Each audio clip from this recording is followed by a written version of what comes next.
Hello everyone, so we are starting a series of post-wall questions. So we are discussing short answer question का first part. So let's start with the first question.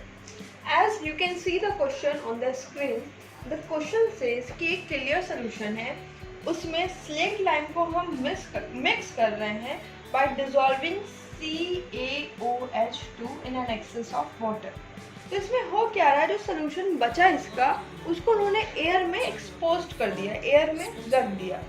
तो जो solution बना, जो बचा, जो इन्होंने air में रखा वो सोल्यूशन मिल्की हो गया, टर्न मिल्की एज अ फेंट वाइट प्रेसिपिटेट फॉर्म। सो तुम्हें बताना है कि ये जो मिल्की सब्सटेंस फॉर्म हुआ है ये क्यों फॉर्म हुआ है, इसके केमिकल रिएक्शन क्या होगी। So now we are going to discuss this. जब हम कैल्शियम हाइड्रोक्साइड को यानी CaOH2 को एयर में रखेंगे तो वो CO2 के साथ रिएक्ट कर जाएगा, और जब वो CO2 के साथ रिएक्ट करेगा so that gives CaCO3 plus H2O। अब जब कैल्शियम हाइड्रोक्साइड कार्बन डाइऑक्साइड के साथ रिएक्ट कर रही है जो एटमॉस्फेयर में प्रेजेंट है, तो वो एक मिल्टी वाइट प्रेसिपिटेट फॉर्म करता है जिसे हम कैल्शियम कार्बोनेट बोलते हैं।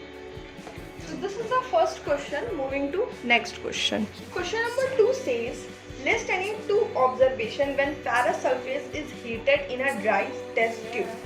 So कौन कौन से दो ऑब्जर्वेशन होंगे, तो मैं आपको यहाँ पे दो ऑब्जर्वेशन बताऊंगी। पहला है कि वहाँ पे जो कलरलेस गैस है वो इवॉल्व होगी। सेकेंड है एक गैस एक और इवॉल्व होगी जिसकी स्मेल चॉकिंग होगी। So these are the two observations we see when we react ferrous sulfate in a dry test tube. When we heat ferrous sulfate in a dry test tube. Identify the product formed when 1 milliliter of dilute hydrochloric acid is added to 1 gram of sodium metal. तो यहाँ पे दो product बनेंगे, एक बनेगा sodium chloride और एक बनेगा hydrogen gas. These two products will be formed. Moving to fourth question that says कि अगर तुम HCl में कॉपर ऑक्साइड यानी CuO को डालोगी तो कौन सा रिएक्शन होगा। So this is copper oxide और इसमें तुमने HCl के साथ रिएक्ट कराया।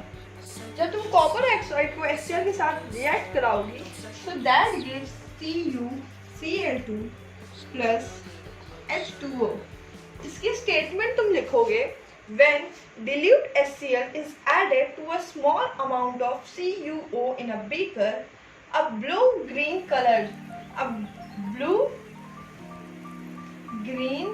color is observed due to formation of copper chloride। अगर तुम्हें इसे बैलेंस करना तो तुम यहाँ पर 2 लगा दोगे, ये क्वेश्चन हमारी बैलेंस हो जाएगी। Moving on to fifth question that says एक कोई सब्सटेंस X है जो मटेरियल बिल्ड करने में हेल्प करता है और वाटर में इनसोल्यूबल होता है। जब वो डिल्यूट HCl के साथ रिएक्ट करता है तो एक गैस प्रोड्यूस करता है जो मिल्की टर्न हो जाती है। तो तुम्हें उसका केमिकल नेम लिखना है और फॉर्मूला ऑफ X लिखना है। So let's start right. तो ये क्वेश्चन को अप्रोच तुम्हें कैसे करना है, कि जब जैसे ही तुम पूरा चैप्टर खत्म कर लोगे तो तुम्हें समझ में आ जाएगा कौन सा सब्सटेंस, कौन सा जो हमारा कंपाउंड है वो क्या कर रहा है।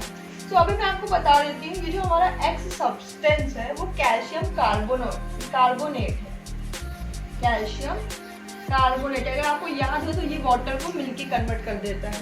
तो this is the calcium carbonate. इस रिएक्शन में क्या होता है कि जो हमारा कैल्शियम कार्बोनेट होता है CaCO3, ये होता है इसका केमिकल फॉर्मूला। CaCO3 HCl के साथ रिएक्ट करता है और देता है CaCl2 plus H2O plus CO2। इसकी तुम स्टेटमेंट लिखोगे in the reaction between calcium carbonate and hydrochloric acid calcium chloride carbon dioxide and water are produced. The chemical reaction is, फिर तुम इस रिएक्शन को लिख दोगे। तो इस तरीके से तुम्हें इस क्वेश्चन को अप्रोच करना है। तो हमारे जो शॉर्ट आंसर क्वेश्चन का पार्ट 1 था उसमें इतने ही क्वेश्चन थे। अब in next lecture we do next part of this chapter. Thank you.